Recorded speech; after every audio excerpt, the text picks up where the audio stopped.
The wind howled through the sparse birch trees as Jack Brennan secured the last bundle of supplies onto his sled. At 53, his face was a road map of winters survived. Deep creases around his eyes, weathered skin that had forgotten what softness felt like, and a gray beard that never quite thawed completely. His cabin sat 12 miles outside of Talkeetna, far enough that most people forgot he existed. That's how Jack liked it. 27 years he'd been running dogs through these mountains, and every year the world seemed to forget people like him a little more. "Easy, Kodiak," he murmured, running his gloved hand along the neck of his lead dog. Kodiak was 9 years old, ancient for a sled dog, but his eyes still held that fire, that desperate need to run that defined every true Alaskan husky. Behind Kodiak, the harness lay empty. Normally, Jack ran with 8 dogs. Last winter it had been 6. This season, after losing 3 dogs to old age and 1 to a bear encounter in September, Kodiak was all he had left. Jack had been hauling supplies between remote cabins for 2 decades. The pay was barely enough to keep him in kibble and kerosene, but it was honest work. More importantly, it was quiet work. No bosses, no schedules, just him and his dogs against the endless white. The radio on his hip crackled. "Jack, this is Hank at Talkeetna Station. You copy?" Jack pressed the button. "Go ahead, Hank.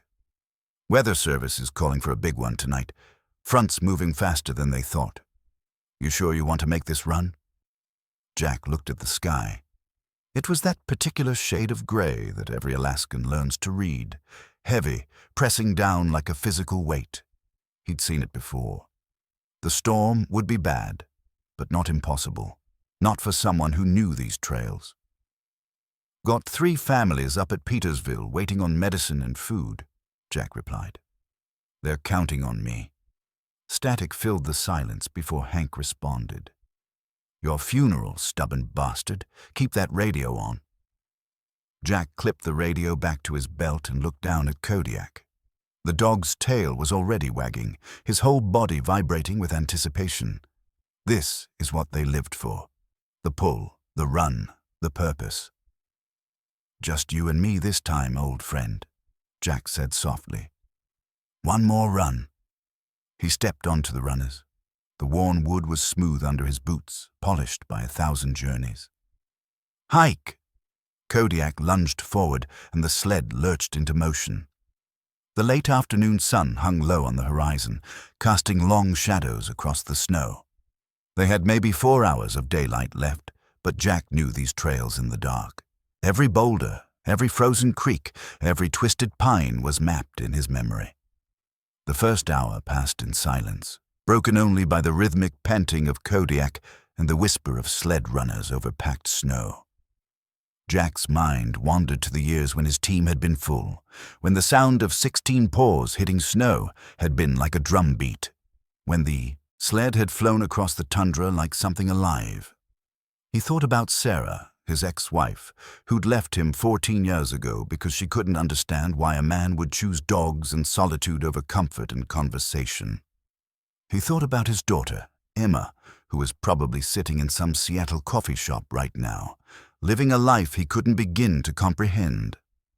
The temperature was dropping fast. Jack could feel it in his bones, that deep cold that came before a major storm. He checked his watch, 3:47 p.m. They were making good time, but the wind was picking up, carrying with it the first whispers of snow. By the time they reached Whistler's Pass, the world had transformed. What had been a clear trail was now obscured by swirling white. Visibility dropped to maybe 30 feet. The temperature had plummeted to what Jack estimated was 15 below zero, and falling. Kodiak pushed on without command, his instincts guiding them through the whiteout.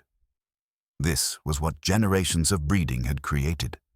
Dogs that could navigate through hell itself if the trail demanded it. Jack pulled his neck gaiter up over his nose and mouth. Ice was already forming on his eyebrows. This was worse than he'd expected. Much worse. "Good boy, Kodiak," he called out, his voice muffled by fabric and wind. "Keep it steady." The dog's ears flicked back at the sound of his voice, but he didn't break pace. They were committed now. Turning back would be just as dangerous as pushing forward. As darkness fell completely, Jack switched on his headlamp. The beam cut through the snow, illuminating a tunnel of white chaos. They had 3 more hours to go before reaching Petersville. 3 hours that were beginning to feel like a lifetime. Jack's radio crackled again, but the signal was breaking up, Hank's voice fragmenting into static. "Jack, storm, worse than, get to..." Then nothing but white noise. They were on their own now, exactly the way Jack had lived his entire adult life. Just him, his dog, and a storm that didn't care if they lived or died. Kodiak's pace never wavered. 2 hours into the storm, Kodiak suddenly stopped. Jack's body jerked forward against the handlebow, his frozen fingers gripping the wood. In 27 years of mushing, Kodiak had never stopped without command. Never. "What is it, boy?" Jack called out, his voice barely audible over the screaming wind. The dog stood rigid in his harness, ears forward, nose testing the air. Then he turned his head and looked back at Jack. A direct, urgent stare that sent a chill down Jack's spine that had nothing to do with the cold. Jack secured the sled's snow hook and moved forward along the gang line. His headlamp beam swept across the endless white, revealing nothing but swirling snow and shadow. Then Kodiak pulled left, off the trail, straining against the harness. Kodiak, no, the trail. But the dog was insistent, pulling with a strength Jack hadn't seen in months. Something in his gut told Jack to trust the animal. In the wilderness, a dog's instincts were often sharper than any human's. Jack pulled up the snow hook and guided the sled left. They moved maybe 30 yards off the main trail when Kodiak stopped again and began to whine, a high, anxious sound that made Jack's heart race. That's when he saw it. A dark shape against the snow. At first, Jack thought it was a downed tree or a discarded tarp. But as he moved closer, his headlamp revealed the unmistakable form of a human body. "Jesus Christ," Jack breathed. He dropped to his knees beside the figure, a man, maybe in his 30s, wearing a bright red parka that was now crusted with ice. His face was pale, lips tinged blue, but when Jack pressed 2 fingers against the man's neck, he felt a pulse. Weak, but there. "Hey, can you hear me?" Jack shook the man's shoulder. No response. Jack's mind raced through the calculations. The man was maybe 5'10", probably 170, severe hypothermia by the look of him. Jack pulled off his glove and touched the man's cheek. Skin like ice. He'd been out here for at least an hour, maybe more. Jack keyed his radio, knowing it was futile. "Hank, this is Jack. I've got a man down, approximately 2 miles past Whistler's Pass. Severe hypothermia. Do you copy?" Static. "Hank, if you can hear me, I need a medevac. I need help. Over." Nothing. Jack looked at Kodiak, then at the dying man, then at the sled loaded with supplies. The nearest help was Petersville, still over an hour away in good conditions. In this storm, with the trail barely visible, it might as well be on the moon. If Jack stayed here, they'd both die. The temperature was dropping by the minute, and the wind chill had to be hitting 40 below by now. But if he tried to load the man onto the sled and push on with just Kodiak pulling the extra weight through this storm. His dog was 9 years old. The sled, even without the man, was at the edge of what Kodiak could handle alone. Jack began to unzip the man's parka, checking for identification. In the inner pocket, he found a wallet. The driver's license showed a smiling face. Marcus Webb, 34 years old, Seattle address. In a side pocket, Jack found a folded piece of paper, a hand-drawn map with various coordinates marked in neat handwriting. A researcher, maybe, or a surveyor. "Marcus," Jack said, shaking him again. "Marcus, wake up!" A faint moan escaped the man's lips, but his eyes didn't open. Jack had seen hypothermia before. He'd lost a friend to it back in '98. A good man who'd made one mistake, got turned around in a whiteout, and never made it home. Marcus was maybe 30 minutes from that same fate. Jack stood up and looked at his sled. The supplies could be left here. The families in Petersville would understand. They knew the rules of the wilderness. But even without the supplies, could Kodiak pull both Jack and Marcus through this storm? The dog looked at him with those ancient, knowing eyes. No, the answer was clear. Not through this. Not with this wind. Not with the trail disappearing under fresh powder every minute. Jack's hands were shaking, and it wasn't from the cold. He was facing a choice that no man should have to make, but that the wilderness forced on people every day. Save yourself, or save the stranger. He thought about Sarah's last words to him. You care more about those dogs than you ever cared about us. Maybe she'd been right. But standing here now, looking at Marcus Webb slowly dying in the snow, Jack realized something. The dogs had taught him what mattered. They'd taught him about loyalty, about sacrifice, about the kind of love that doesn't count the cost.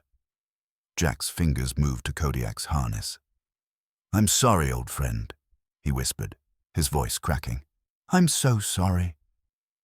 He began to unhook the dog from the gangline. Kodiak whined as Jack's fingers worked the frozen clasps of the harness. The dog knew something was wrong. Dogs always knew. Listen to me, boy, Jack said, gripping Kodiak's face in both hands, pressing his forehead against the dog's snout. I need you to do something. I need you to be the dog I know you are. Jack dragged Marcus's limp body toward the sled. It took every ounce of strength he had to lift the man up onto the cargo bed. He secured him with bungee cords and covered him with the emergency blanket from his kit, thermal silver that would at least slow down the heat loss. Then Jack pulled out his rope, 50 feet of Kern mantle climbing line that he always carried. He tied one end around Marcus's chest and under his arms, creating a makeshift harness. The other end he attached to Kodiak's collar. The dog tilted his head, confused. Jack knelt down, bringing himself eye level with his oldest friend.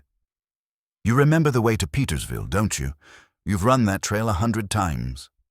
Kodiak's tail gave a tentative wag. This man dies if you don't pull him there. You understand me? I need you to take him to Petersville. Find the Murphy cabin. You know that cabin, boy. You know it. Jack reached into his pack and pulled out the emergency flare gun. He fired one shot into the air, a bright red star that rose into the night before being swallowed by the storm. Someone might see it. Probably not, but maybe. He had 2 flares left. He'd save them. Jack tied his own headlamp onto Kodiak's harness, pointing forward. The beam cut through the darkness, giving the dog a beacon to follow. Then he took off his heavy outer parka and wrapped it around Marcus, adding another layer against the killing cold. Underneath, Jack wore a thick fleece and his thermal base layer. It would have to be enough. Go, Jack commanded, pointing in the direction of Petersville. Go, find Murphy. Kodiak didn't move. He looked at Jack, then at the sled, then back at Jack. His whole body was tense with confusion and distress. Kodiak, go, Jack shouted, putting every ounce of authority into his voice. Hike, go. The last dog's training kicked in. After a moment's hesitation, he began to pull. The rope went taut. Marcus's body, tied to the line behind the dog, began to slide across the snow. It wasn't fast, and it wasn't elegant, but Kodiak was moving, dragging the unconscious man toward salvation. Jack watched the headlamp beam bob and weave through the storm until it disappeared completely into the white void. Then he was alone in the darkness, with only his handheld flashlight. The wind hit him immediately, finding every gap in his remaining layers. Without his parka, the cold was vicious, aggressive. Jack could feel his core temperature beginning to drop. He looked at his abandoned sled, still loaded with supplies. He could burrow into the cargo, create a shelter of sorts. Wait out the storm, but even as he thought it, He knew it was a death sentence. The temperature was still dropping. Without his parka, without heat, he had maybe 2 hours before hypothermia took him the same way it had nearly taken Marcus. Jack started walking. He followed the trail back toward Talkeetna, moving as fast as he dared in the whiteout. Each step was a battle against the wind. Snow stung his face like needles. His beard was caked with ice. He couldn't feel his fingers anymore, even inside his gloves. He thought about Emma. His daughter would be 32 now. Did she ever think about him? Did she ever wonder if the old man was still alive up here in the frozen north? He thought about all the dogs he'd run over the years, Storm and Bandit and Sitka and Bear. Good dogs, every one of them. They'd given him everything, asked for nothing but food and the chance to run. And Kodiak. God, Kodiak, the best lead dog Jack had ever known, and now he'd sent him out alone into the worst storm of the season, dragging a dying man. Jack's foot caught on something buried under the snow, and he went down hard. The impact drove the air from his lungs. For a moment, he just lay there, feeling the snow begin to cover him. It would be so easy to stay down, to let the cold take him. No more cold, no more pain, no more lonely nights in a cabin that echoed with absence. But something made him get up. Maybe it was stubbornness. Maybe it was the same thing that had kept him alive out here for 27 years, that fundamental refusal to let the wilderness win. Jack pushed himself to his feet and kept walking. The storm raged around him, indifferent to his suffering. This was Alaska in winter, beautiful and terrible, giving and taking away, with the same frozen hand. Jack checked his watch.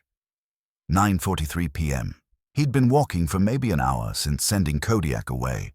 His pace was slowing. His body was shutting down, prioritizing his core, sacrificing his extremities. Standard hypothermia, progression. He'd studied it. He knew what was coming. First would be the confusion, then the loss of motor control, then the paradoxical undressing, where victims felt so hot they started removing their clothes. Then death. Jack estimated he had another hour, maybe 90 minutes if he was lucky. He kept walking. By 11:00 p.m., Jack had stopped checking his watch. Time had become meaningless, stretched and distorted by cold and exhaustion. The world had narrowed to the circle of light from his flashlight and the mechanical act of putting one foot in front of the other. His hands were useless now, curled into claws inside his gloves. He'd lost feeling in his feet an hour ago. Or was it 2 hours? He couldn't remember. The trail had disappeared entirely. Jack was navigating by instinct and memory, following the general direction he knew was right, but with no landmarks visible in the whiteout. He could have been walking in circles. He thought about Marcus Webb. Had Kodiak made it to Petersville? Was the stranger alive? Or had Jack sacrificed himself for nothing? There was no way to know. Jack's mind began to play tricks on him. He saw lights in the distance that vanished when he blinked. He heard voices calling his name, Sarah's voice, Emma's, even his father's, dead now for 20 years. The confusion was setting in. Stage 2 of hypothermia. His brain was shutting down, conserving energy, letting the cold seep deeper into his core. He stumbled again, and this time when he fell, he felt something crack. His right knee, probably. The pain was distant, happening to someone else. "Get up," he told himself. His voice sounded strange in his ears, slurred. "Get up." But his body wouldn't obey. The cold had spread through him like an anesthetic, numbing everything, making the snow beneath him feel almost comfortable. Jack lay on his side, watching snowflakes drift past his face.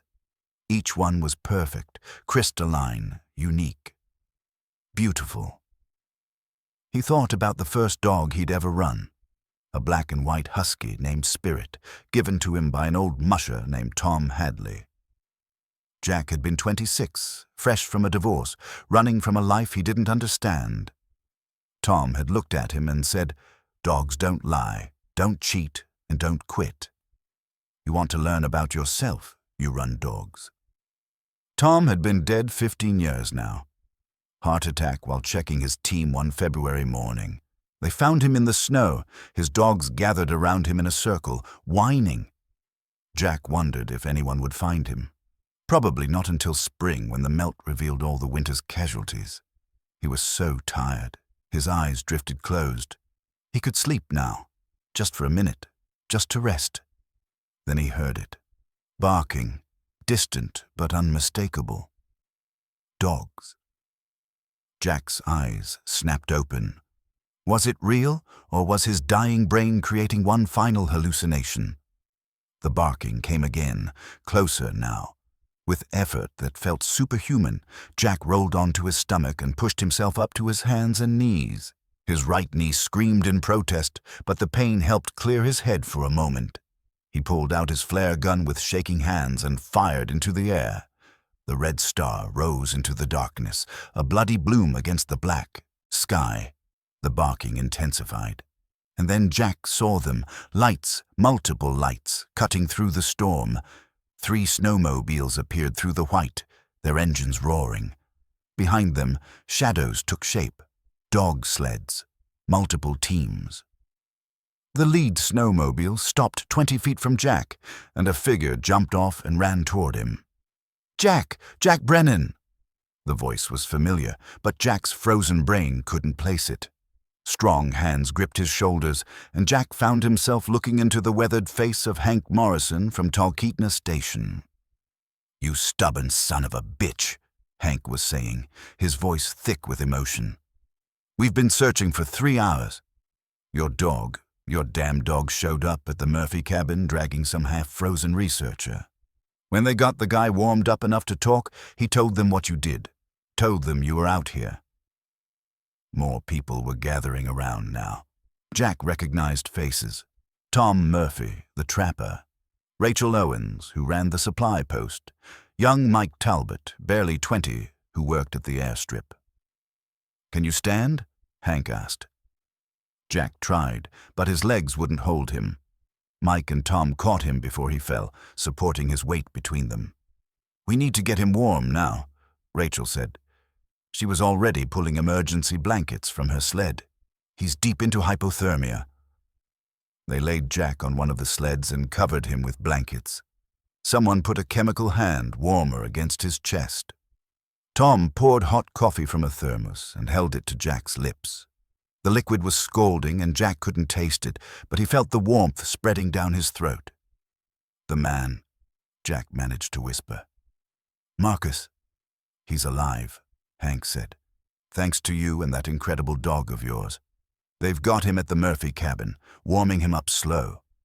Medevac can't fly in this storm, but he'll make it. You saved his life, Jack." Jack closed his eyes. Kodiak had done it. His old dog had dragged a dying man through a blizzard and found help. "Kodiak?" Jack tried to ask. "He's fine," Tom Murphy said. "Exhausted, but fine. He's at my cabin right now, probably eating his weight in elk meat. That dog's a hero, Jack. Hell, you both are." The snowmobiles revved their engines and the sled jerked into motion. Jack felt himself sliding in and out of consciousness as they moved.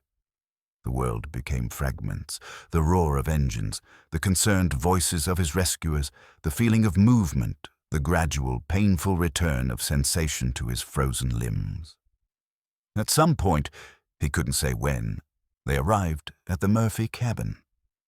Jack was carried inside and placed near the wood stove. The warmth hit him like a physical force, and his body began to shake uncontrollably as his system tried to rewarm. Rachel and Tom worked on him with practiced efficiency, removing his wet layers, wrapping him in dry blankets, checking his fingers and toes for frostbite. Through it all, Jack kept asking for Kodiak. Finally, someone opened the door to an adjoining room, and a large husky came bounding out, whining and crying, his tail wagging so hard his whole body swayed. "Kodiak," Jack croaked. The dog jumped up on the couch where Jack lay, licking his face, his chest, his hands. Jack wrapped his arms around the animal and buried his face in his fur. Good boy, Jack whispered. Good boy. He was crying now, tears streaming down his frozen cheeks. Whether they were tears of relief, gratitude, or simple exhaustion, he couldn't say. In the corner of the room, lying on another couch near a second stove, was Marcus Webb. His eyes were open, watching Jack with an expression of wonder and something deeper, the look of a man who has seen his death and been pulled back from it. Their eyes met across the room. Marcus Webb nodded once, unable to speak yet, but his meaning was clear. Thank you. Jack nodded back. You're welcome. Then, still holding Kodiak, Jack closed his eyes and let sleep take him. Jack woke to the smell of coffee and bacon. For a moment, he didn't remember where he was. Then the events of the previous night came flooding back, and he sat up with a gasp, immediately regretting it as pain shot through his knee and 1,000 smaller aches announced themselves. Easy there, a voice said. Rachel Owens appeared at his side with a steaming mug. You've been out for about 6 hours. It's just past 8 in the morning. Jack took the coffee, his hands wrapped in white bandages. He looked down at them in confusion. Frostbite on 3 fingers, Rachel explained. 2nd degree. You'll keep them, but it was close. Your toes are in better shape. The boots held up, and your right knee is sprained, but not torn. You got lucky, Jack. Damn lucky.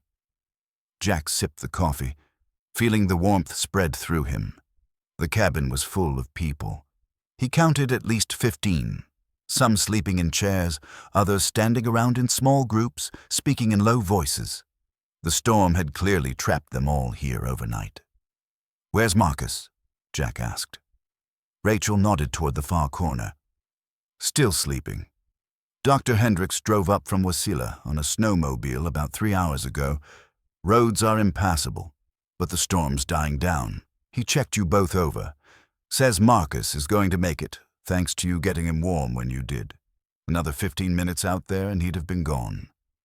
Jack looked around the crowded cabin. How did the search party? Your dog, a gruff voice said. Tom Murphy walked over, his weathered face breaking into a rare smile.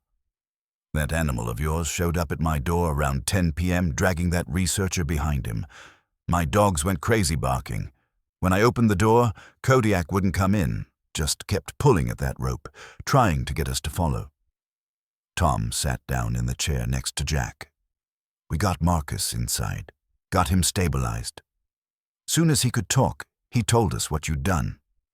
Told us you were out there alone, without your parka. I radioed Hank immediately, and he put out a call. We had volunteers assembled within 30 minutes. In that storm? Jack said, incredulous. In that storm? Hank's voice chimed in as he entered from outside, stamping snow from his boots. 16 volunteers on snowmobiles and sleds. We formed a grid search starting from where Kodiak had found Marcus. Took us 3 hours, but we found you. Jack felt his throat tighten. I don't know what to say. Don't say anything, Hank replied. You saved a man's life, Jack. We just returned the favor. The door to the bedroom opened, and Marcus Webb emerged, walking slowly, wrapped in a heavy blanket. His face was still pale, but his eyes were alert. He made his way across the room until he stood before Jack. For a long moment, neither man spoke. Finally, Marcus extended his hand. I'm Marcus Webb. I believe I owe you my life. Jack shook his hand, wincing slightly at the pain in his frostbitten fingers. Jack Brennan, and you don't owe me anything. We look out for each other up here. That's just how it works. Marcus shook his head slowly. No. What you did, giving up your only dog, your parka, in the middle of a blizzard, that's not just looking out for someone. That's sacrifice. Real sacrifice. He sat down carefully in a chair across from Jack. I'm a glaciologist. I study ice formations and climate patterns. I've been coming up here for 5 years, and I thought I knew these mountains. Last night I left my camp to collect some samples from a nearby glacier. I had GPS, emergency gear, the works, but the storm came faster than predicted, and I got turned around. My GPS died and I made mistakes. Stupid mistakes.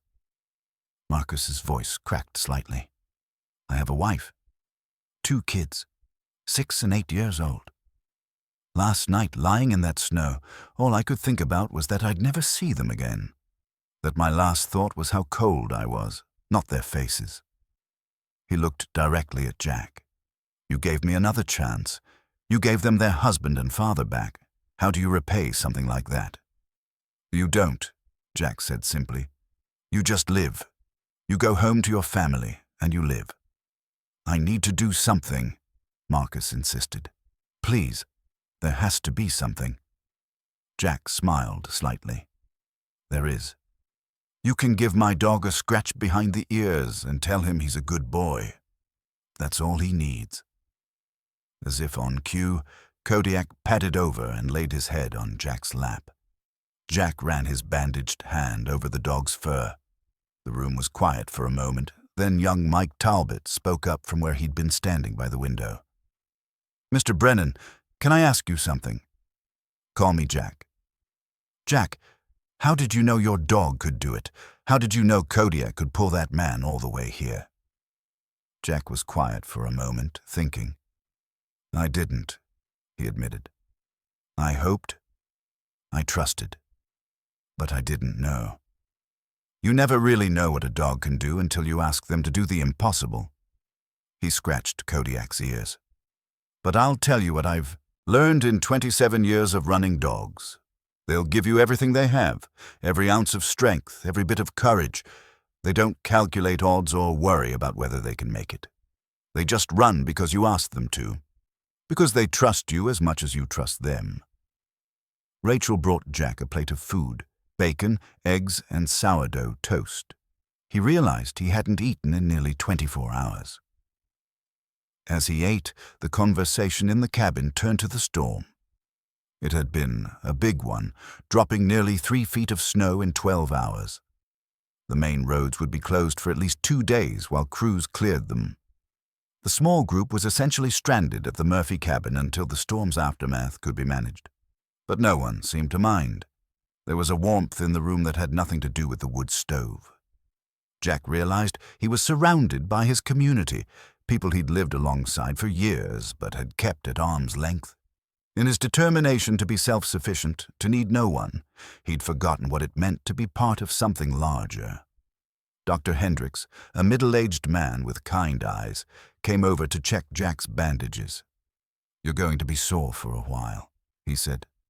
That knee needs rest. No mushing for at least 2 weeks. The frostbite will heal, but you need to keep those fingers clean and dry. 2 weeks? Jack protested. I've got supply runs scheduled. We'll cover them, Tom Murphy said. You've been running these routes alone for too long anyway. It's time you let people help. Jack wanted to argue, but the words died in his throat. Maybe Tom was right. Maybe it was time. Through the window, Jack could see the storm had indeed passed. Weak morning sunlight filtered through breaking clouds, illuminating a landscape transformed by snow. It was beautiful and deadly, this place he'd called home for so long. Marcus Webb was on a sat phone now, talking to his wife. Jack could hear the emotion in his voice, the tears barely held back as he told her he was safe, that he'd be home soon. Jack thought about Emma. When was the last time he'd called her? 6 months. A year, maybe it was time for that to change too. By late afternoon, the sat phone at Murphy's cabin hadn't stopped ringing. Word of what had happened had spread through Alaska's tight-knit mushing community like wildfire. Jack, it's for you again, Tom called out, holding the phone. This one's from Nome. Jack limped over on his sprained knee, still not used to being the center of attention. He took the phone. Hello? Jack Brennan? This is Linda Carlson. I run a team up in Nome. I just heard what you did last night. News travels fast, Jack muttered. In Alaska. Always. Linda's voice was warm but serious. Listen, I know you lost your team over the past year. I've got a 3-year-old wheel dog that's solid but doesn't fit my current lineup. If you want him, he's yours. No charge. Jack was stunned. I can't accept that. You can and you will, Linda said firmly. We take care of our own, Jack. You proved that last night. Let us take care of you. Before Jack could respond, she'd hung up. 20 minutes later, another call came. Then another. By evening, Jack had received offers from mushers across Alaska. Dogs, equipment, food, even money. People he'd never met were offering to help rebuild his team. This is crazy, Jack said to Hank, who was watching with an amused expression. This is Alaska, Hank corrected. You reminded people what matters up here. They're just returning the favor. Marcus Webb, who was recovering quickly now, had been on his own phone most of the day. Jack caught fragments of conversations. Marcus talking to his university, to sponsors, to someone who sounded like a journalist. That evening, as the group prepared dinner together in the crowded cabin, Marcus pulled Jack aside. I've been making some calls, Marcus said. I work with the Arctic Research Institute, and we have a grant program for supporting indigenous and traditional practices in Alaska. I've talked to my director, and we want to sponsor your operation. Jack frowned. I don't need charity, Marcus. It's not charity. It's investment. You provide a vital service to remote communities. Supply runs, mail delivery, emergency assistance. That's valuable. We'd like to help you expand your team, maintain your equipment, maybe even take on an apprentice to learn the traditional ways of mushing. Jack shook his head. I work alone. You worked alone, Marcus corrected gently. But last night proved you don't have to. And more importantly, what you know about reading weather, about running dogs, about surviving in extreme conditions, that knowledge needs to be passed on. There aren't many mushers left who run the old ways like you do. Jack looked at Kodiak, sleeping by the fire. The dog was exhausted from his heroic run the night before, but he looked content, at peace. I'll think about it, Jack said finally. That night, Jack lay awake on the couch, his mind racing despite his body's exhaustion. He could hear the soft sounds of others sleeping, the gentle snoring, the rustle of blankets, the creak of the cabin settling. He thought about the loneliness of the past years. After Sarah left, after Emma moved away, he'd convinced himself that solitude was what he wanted. No complications, no disappointments, no loss. Just him and his dogs. But last night had shown him the flaw in that philosophy. By cutting himself off from people, he'd also cut himself off from the very things that made life worth living. Connection, community, purpose beyond mere survival. His radio, which Hank had retrieved from Jack's abandoned sled, crackled softly from where it sat charging on the counter. Jack had carried that radio for years, but had used it mainly for practical matters, weather updates, trail conditions. He'd kept his communications brief, professional, distant. Maybe that needed to change too. Next morning, Dr. Hendricks declared both Jack and Marcus fit to travel. The roads were still impassable for regular vehicles, but snowmobiles could make it through. Arrangements were made to transport Marcus to Talkeetna, where a bush plane would fly him to Anchorage and eventually home to Seattle. As they prepared to leave, Marcus approached Jack one final time. I want to give you something, Marcus said. He pulled out a check and held it out to Jack. Jack waved it away. I told you. Please, Marcus interrupted. Let me do this. It's not about paying you back. It's about giving my kids a story, a real story about courage and sacrifice. I want to be able to tell them that their father met a true hero and that hero accepted their gratitude. Jack looked at the check. It was for $10,000. This is too much, Jack said. It's not enough, Marcus replied, but it's a start. Use it to rebuild your team. Use it to keep doing what you do. The world needs more people like you, Jack Brennan." Reluctantly, Jack took the check.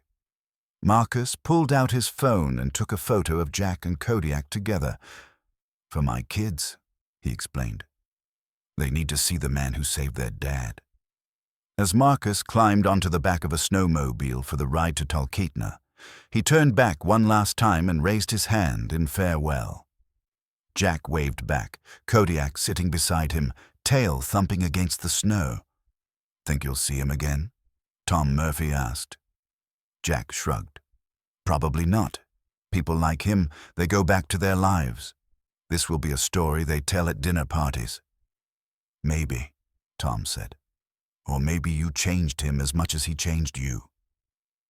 Hank offered to give Jack a ride back to his cabin on his snowmobile, with Kodiak trotting alongside. As they traveled through the fresh snow, Jack took in the landscape. It looked different somehow. Still beautiful, still deadly, but less lonely. When they reached Jack's cabin, he stood for a moment looking at it. The small log structure had been his sanctuary for so long. Now it just looked empty. "You going to be okay out here?" Hank asked. "Yeah," Jack said. "I'll be fine." Hank nodded. "Jack, what you did out there, that was something special. Don't let it be the last time you let people in, okay?" Jack smiled slightly. "I'll work on it." As Hank drove away, Jack and Kodiak entered the cabin. It was cold inside. The fire had gone out 2 days ago. Jack set about lighting a new one, his bandaged fingers clumsy but functional. Once the fire was going, he sat in his worn armchair and pulled out his phone. He stared at it for a long moment, then pulled up his daughter's number. The phone rang 3 times before she answered. "Dad?" Emma's voice hit him like a physical force. When was the last time he'd heard it? God, too long. "Hi, sweetheart," Jack said, his voice rougher than he intended. I just wanted to call, see how you're doing." There was a pause. "Are you okay? You sound different." "I'm fine. Just something happened. And it made me realize I've been a lousy father. I've been distant and—" "Dad, stop," Emma interrupted. "You're not a lousy father. You're just you. And I've always known you loved me, even if you weren't great at showing it." They talked for an hour. Emma told him about her job at an environmental consulting firm, about her apartment in Seattle, about a guy she was seeing. Jack told her about the storm, about Marcus, about Kodiak's heroic run. He left out the part about nearly dying. No need to worry her. When they finally said goodbye, Emma made him promise to call again soon. "And Dad, I'm proud of you. I always have been." After hanging up, Jack sat looking at the fire, Kodiak's head resting on his lap. For the first time in years, Jack Brennan didn't feel alone. 3 days later, Jack was repairing a section of his dog yard fence when he heard the sound of multiple snowmobiles approaching. He looked up to see Hank leading a convoy of at least 6 machines. "Jack," Hank called out, pulling to a stop. "You need to see this." He pulled out a folded newspaper, the Anchorage Daily News. The front page showed a photo of Marcus Webb in a hospital bed, recovering, and right beside it was a picture of Jack and Kodiak that Marcus must have shared. The headline read, "Seattle researcher saved by Musher's ultimate sacrifice, giving his last dog to save a stranger." It went viral, Hank explained. Marcus gave an interview to a reporter from his hospital room. The stories everywhere, CNN, national newspapers, social media. "Jack, you're famous." Jack stared at the newspaper in disbelief. The article detailed everything. Jack's decision to give up Kodiak, the dog's incredible journey through the blizzard, Jack's near death from hypothermia, the community rescue effort. "I don't want to be famous," Jack muttered. "Too late," said a woman stepping off one of the other snowmobiles.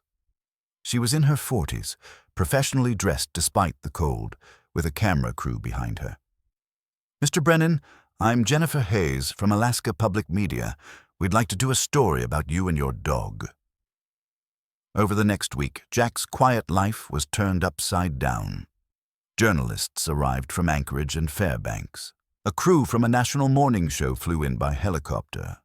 Jack's phone, which usually rang maybe once a week, was suddenly buzzing constantly. People started showing up at his cabin. Some were journalists. Others were just people who wanted to meet the man they'd read about. A family from Wasilla drove 4 hours just to have their kids meet Kodiak. "This is insane," Jack told Rachel, who'd come by with supplies. "I just did what anyone would do." "No, you did what anyone should do, but few would," Rachel corrected. "That's the difference. People are inspired, Jack. You reminded them that heroes still exist." The offers of help that had started with Linda Carlson's phone call had now become a flood. Mushers from across Alaska sent dogs. The equipment company sent a new sled. A dog food manufacturer offered free supplies for a year. Money started arriving, donations from people who'd read the story and wanted to help Jack rebuild his team. Within 2 weeks, Jack's dog yard had gone from housing one elderly husky to a full team of 8 strong, healthy dogs. Each one came with a story, a musher who wanted to help, a family who wanted to be part of something larger. Young Mike Talbot showed up one morning with a backpack and a hopeful expression. "Mr. Brennan, Jack, I've been thinking about what Marcus said, about you needing an apprentice. I want to learn. I want to know what you know." Jack looked at the young man. Mike was earnest, strong, and from what Jack knew, a hard worker. But taking on an apprentice meant having someone around constantly, teaching, sharing space. "It's not easy work," Jack warned. "Early mornings, late nights, cold that makes your bones ache, and the pay is terrible." "I don't care about the pay," Mike said. "I care about learning something real. My generation, we spend all our time on screens, on apps, on things that don't matter. I want to do something that matters." Jack thought about the empty years, the loneliness he'd convinced himself was strength. He thought about Kodiak's loyalty, Marcus's gratitude, Emma's voice on the phone. "Okay," Jack said, "but you follow my rules, and you start tomorrow at 5 a.m. First lesson is mucking out the dog yard." Mike's face broke into a huge grin. "Yes, sir. Thank you. You won't regret this." As Mike left, practically bouncing with excitement, Tom Murphy, who'd been watching from his snowmobile, chuckled. "You're getting soft in your old age, Brennan." "Maybe," Jack admitted. "Or maybe I'm just figuring out what I should have known all along." The media attention eventually died down, as it always does. The journalists moved on to other stories. The phone calls became less frequent. Life began to return to something resembling normal. But Jack's life wasn't the same as before. His dog yard was full of activity. Mike showed up every morning, eager to learn, asking endless questions. The new dogs integrated well, with Kodiak naturally assuming the role of lead dog and elder statesman. Jack started running supplies again, but now with Mike as his apprentice and a full team of strong dogs. The difference was remarkable. What had been grueling solo expeditions were now manageable runs with a partner who could help make decisions, share the load. One evening, as Jack and Mike were feeding the dogs, Jack's radio crackled. "Jack, this is Hank. Got a message for you.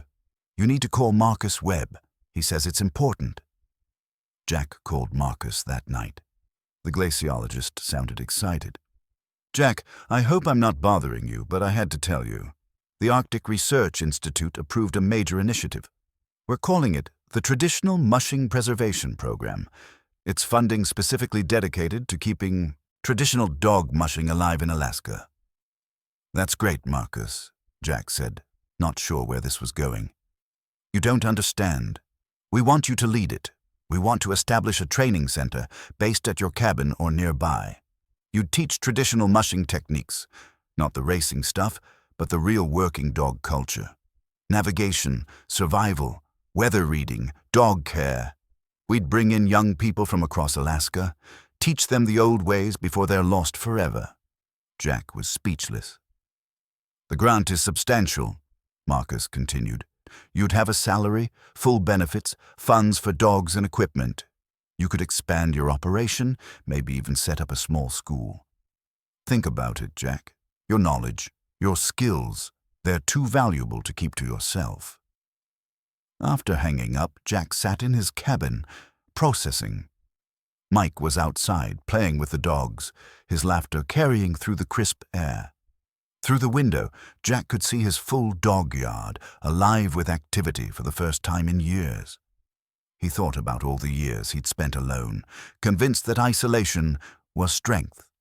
He'd been wrong. Strength wasn't in isolation.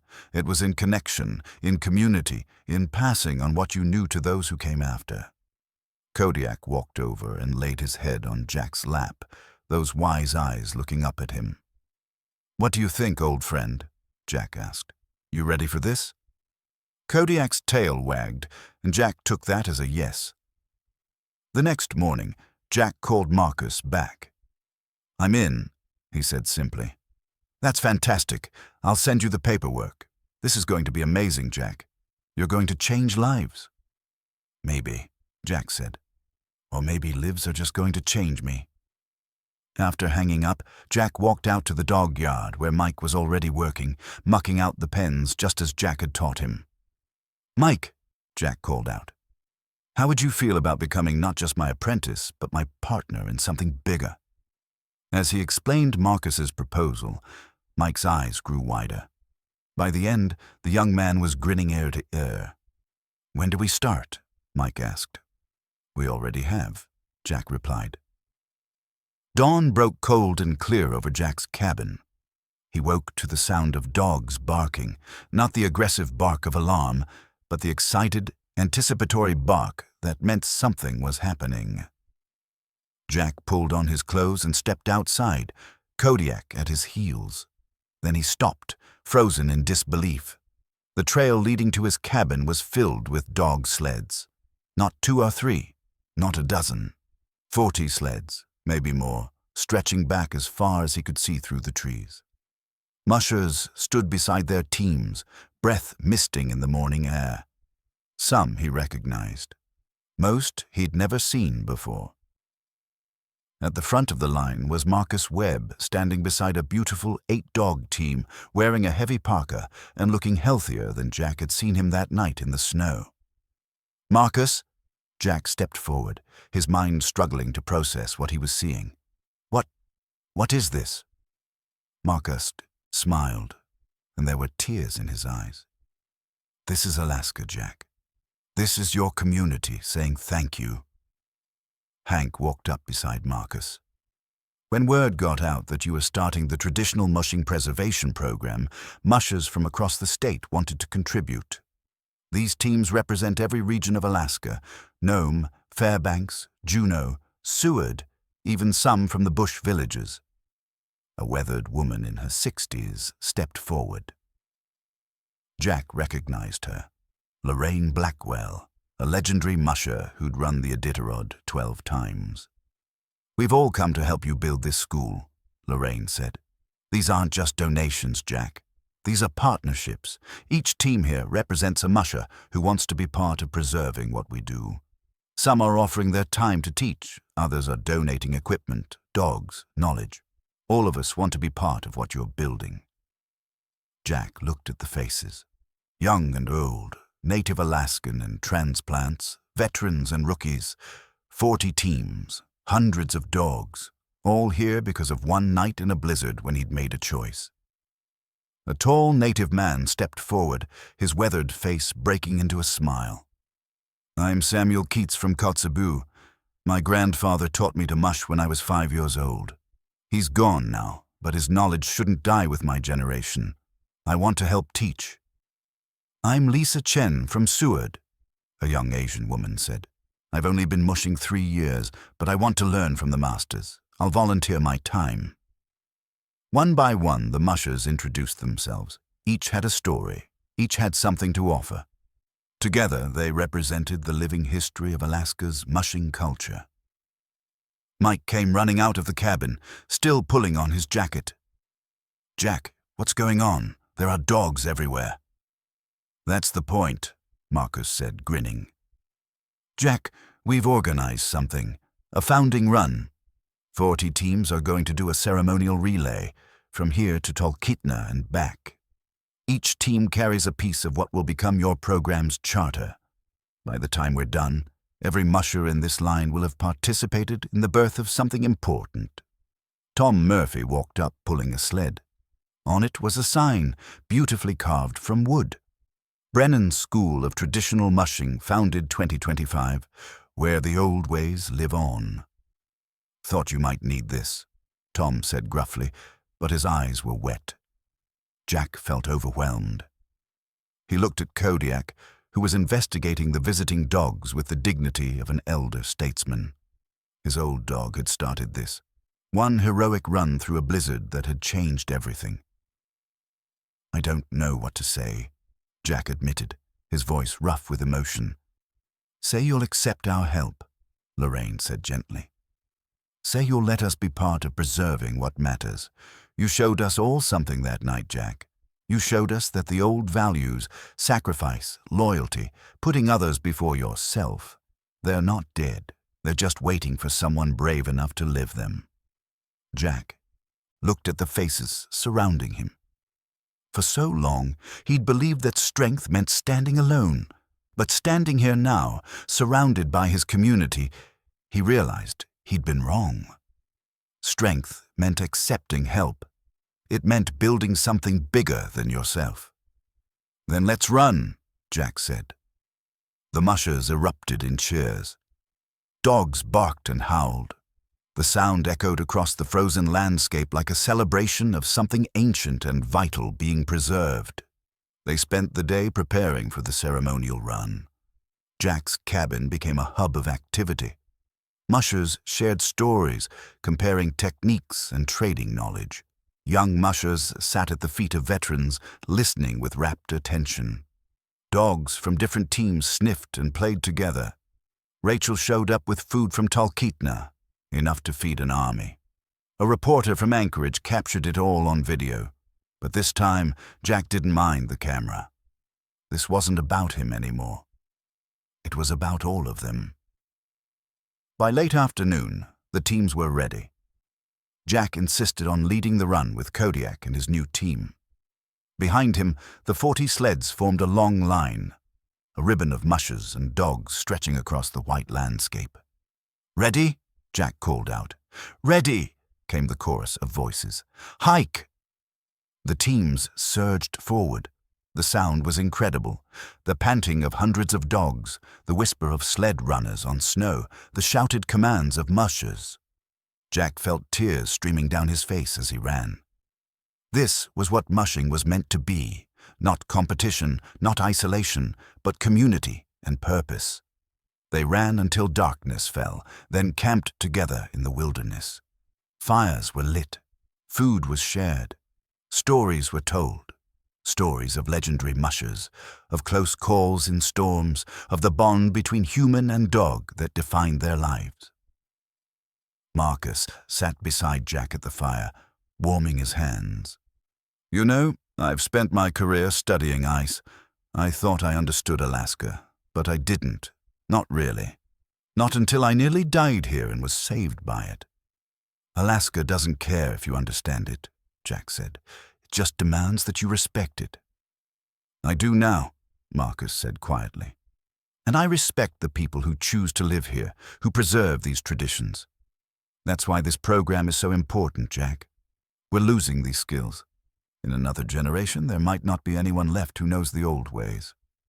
"Not if we can help it," Jack said. Young Mike was sitting with Samuel Keats, listening intently as the older man explained traditional Inuit navigation techniques. Lisa Chen was helping Lorraine Blackwell check her dog's paws for ice buildup. Everywhere Jack looked, he saw knowledge being shared, connections being made. That night, lying in his sleeping bag under the stars, with Kodiak curled up beside him and the sounds of a camp full of mushers around him, Jack felt something he hadn't felt in years. He felt hope. Hope that what they were building would matter, that future generations would learn these skills, that the bond between human and dog would continue to be honored and preserved. Kodiak sighed contentedly, and Jack scratched behind his ears. "You did this, you know," Jack whispered to his dog. "None of this happens without your run that night. You saved more than Marcus. You saved all of this." The next morning, they completed the ceremonial run, arriving back at Jack's cabin to find even more people waiting. The local news was there, representatives from the state government. And standing at the front of the crowd was Emma.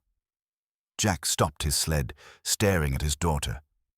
She was crying, smiling, walking toward him. "Emma, what are you doing here? Did you really think I'd miss this?" She threw her arms around him. "Dad, I'm so proud of you. I've always been proud of you, but this is amazing." They held each other while the other mushers gave them space, understanding the moment. "I want to help," Emma said. "I work in environmental consulting, but I can do that from anywhere. Let me come home, Dad. Let me be part of this." Jack pulled back, looking at his daughter, really looking at her, for the first time in years. "Are you sure? This is Alaska, Emma. It's not easy living." "I'm your daughter," she said. "Easy was never really our thing, was it?" Jack laughed, a real laugh that came from somewhere deep inside.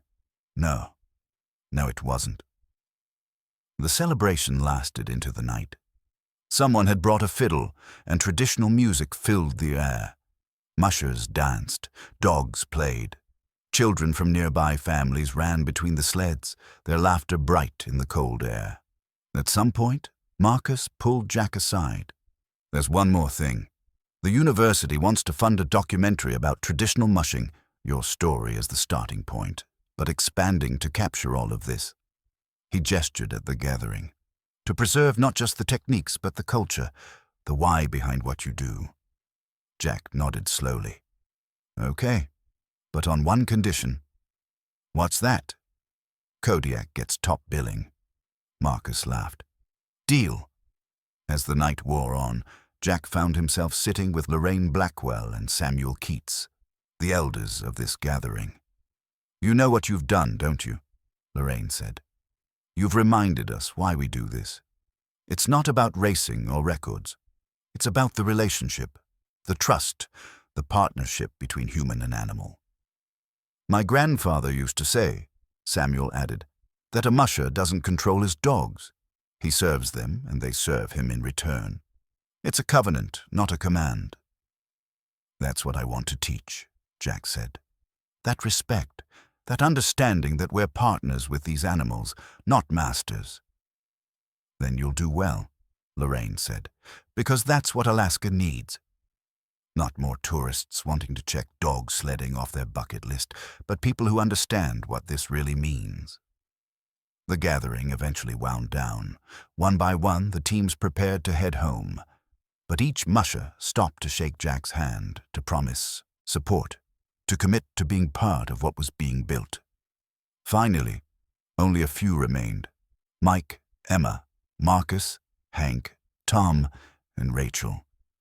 "So," Hank said, looking at Jack's cabin, "when do we start building the school?" Jack looked around at his friends, at his daughter, at his apprentice. He looked at Kodiak, faithful as always, and at the full dog yard behind his cabin.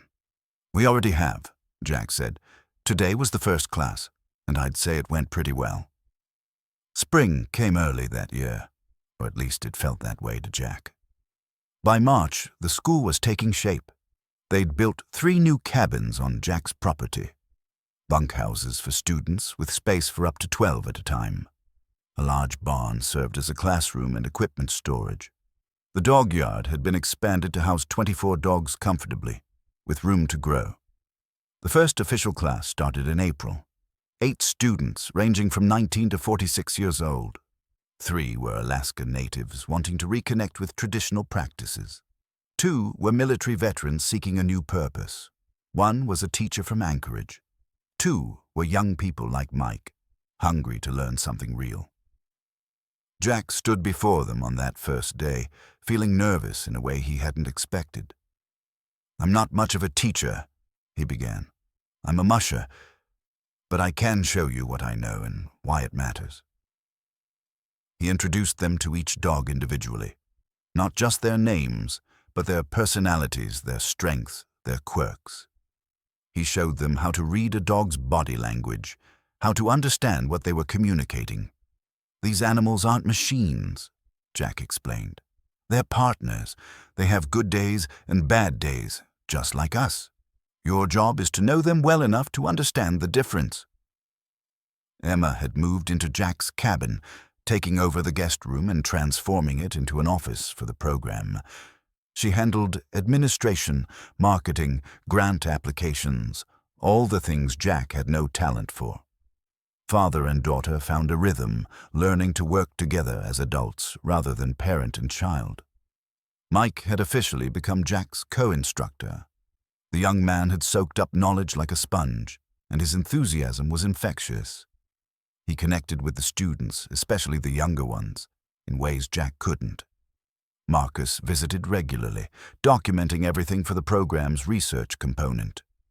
The documentary crew had spent 2 weeks filming, capturing daily life at the school.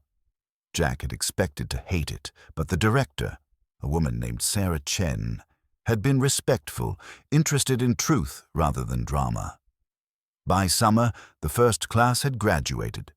The ceremony was simple, Jack presenting each student with a handmade certificate and a traditional knife, engraved with their name and Brennan School, Class of 2025. "You came here not knowing how to harness a dog," Jack told them. "You're leaving as mushers. But more than that, you're leaving as stewards of something ancient and important. It's your responsibility now to carry this forward." One student, a native woman named Anna from Barrow, spoke for the group. "What we learned here wasn't just about dogs. It was about respect, for animals, for the land, for tradition. Thank you for sharing this with us." As the students departed to return to their communities, Jack felt a sense of accomplishment he'd never experienced in all his years of solo mushing. He'd always measured success by miles traveled, supplies delivered. Now success looked like knowledge passed on, traditions preserved, connections forged. The documentary premiered in August at a film festival in Anchorage.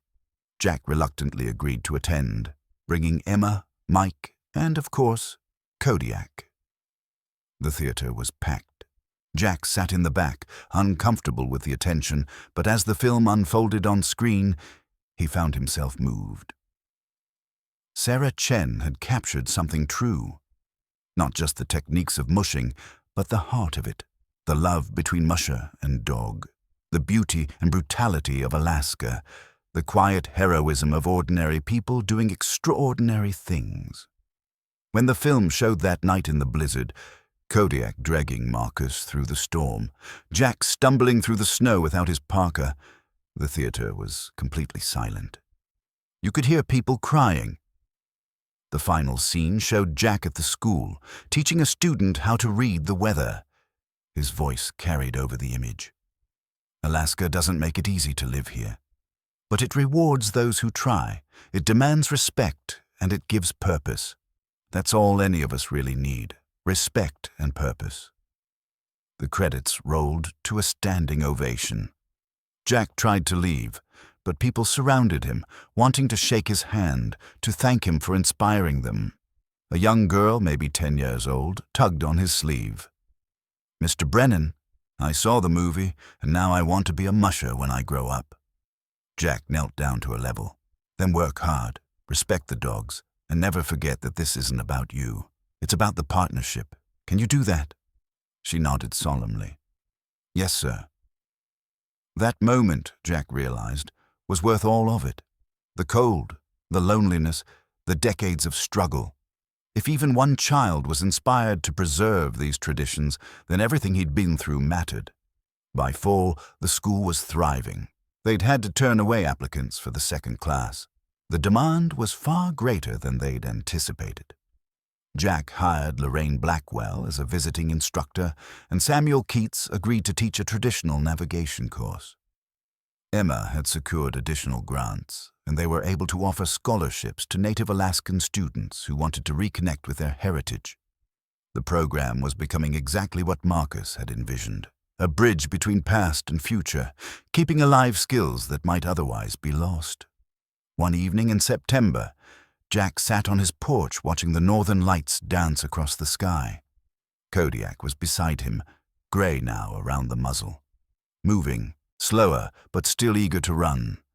Emma came out and sat down beside him. "Penny for your thoughts?" "Just thinking about how strange life is," Jack said. "A year ago, I was alone out here with one dog, convinced that's all I needed. Now," he gestured at the expanded homestead, the additional cabins, the full dog yard. "Now you have a family again," Emma finished. "Not just me, but all of this. The students, the other mushers, the community." "Yeah," Jack said softly. "I spent so many years thinking strength meant not needing anyone. Turns out I had it backwards." "Most people do," Emma said. "It takes courage to let people in, to be vulnerable, to accept help." They sat in comfortable silence, watching the lights shimmer. "Your mother would be proud of you," Jack said suddenly, "for coming back, for helping build this. She always said I was too stubborn for my own good." "She was right," Emma said, smiling. "But that stubbornness also kept you alive out here.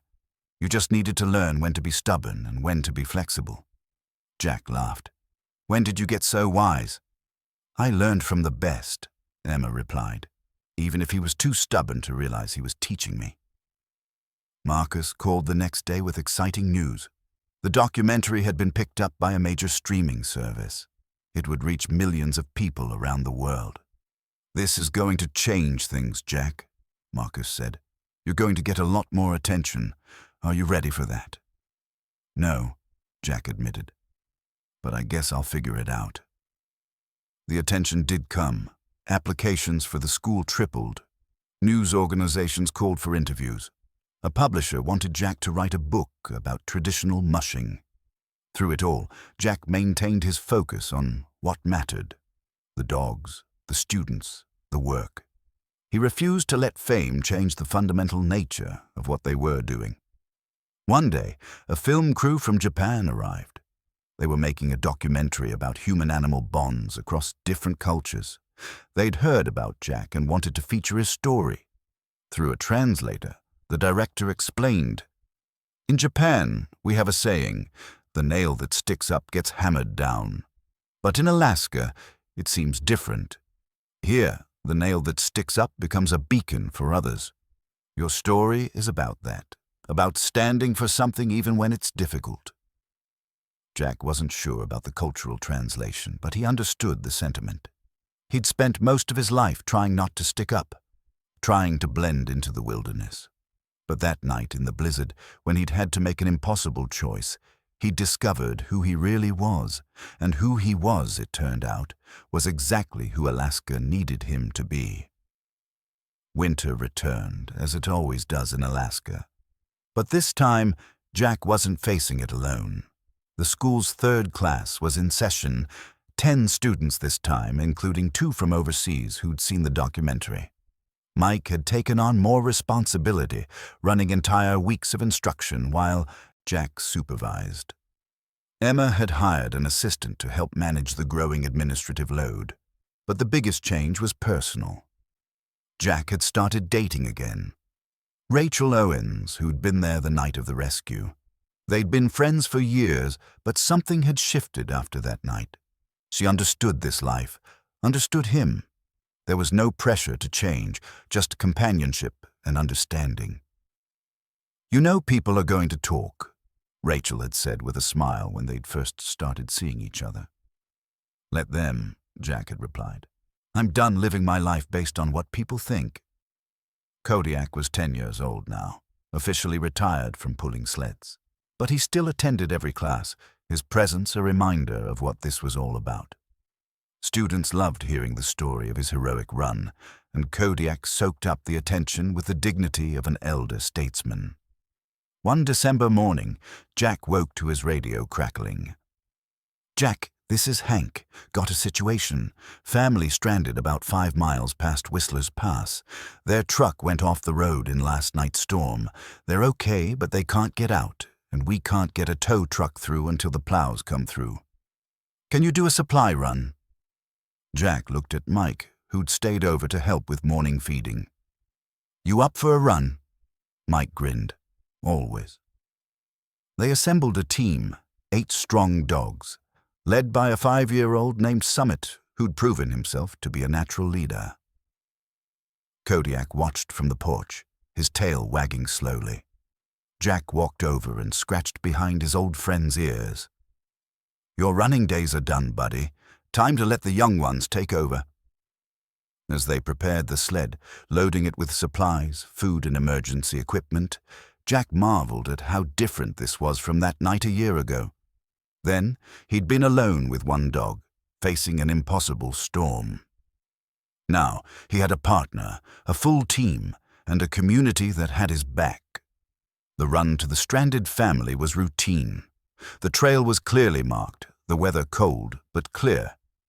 When they arrived, the family, a couple with 2 kids, were grateful but calm. This was Alaska. Getting stuck was part of life. What mattered was that help always came. On the way back, Mike said, "Jack, can I ask you something?" "Sure." "Do you ever regret it? That night, giving up Kodiak, nearly dying?" Jack thought about the question. "No," he said finally. "That night showed me who I was, or maybe who I wanted to be. Either way, it changed everything. Marcus's life. More than that. My life. Emma coming back, the school, all of this." Jack gestured at the team running smoothly in front of them. "None of this happens if I don't make that choice." "But you didn't know that then," Mike pointed out. "No," Jack agreed. "I just knew I couldn't live with myself if I left that man to die. Sometimes you have to do the right thing without knowing how it'll turn out." They arrived back at the school to find a surprise waiting. Marcus Webb was there, along with his wife and 2 kids, the family Jack had given him back. "Jack," Marcus called out, walking over as Jack secured the sled. "I wanted you to meet them, Sarah, Matthew, and Emily." Marcus's wife hugged Jack tightly. "Thank you," she said simply. "Thank you for giving me my husband back." The kids, a boy and a girl, shy but curious, stood looking at Jack with wide eyes. "Are you the hero?" the little girl asked. Jack knelt down. "No, sweetheart. The hero is that dog over there."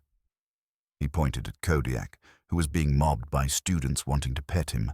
"I just made a choice. Kodiak did the heroic part." "Can I pet him?" the boy asked. "Of course." Jack watched as Marcus's kids ran over to Kodiak, who accepted their attention with patient grace. This was what it was about, Jack realized. Not the grand gesture, but the ripples that spread from it. Marcus's kids had their father because of one night, one choice, one dog's incredible run. That evening, they held a celebration. It was the first anniversary of the rescue, and people had gathered from across the region. The Murphy cabin, where Jack had nearly died, served as the venue. Hank stood up to make a toast. "A year ago tonight, we learned something important.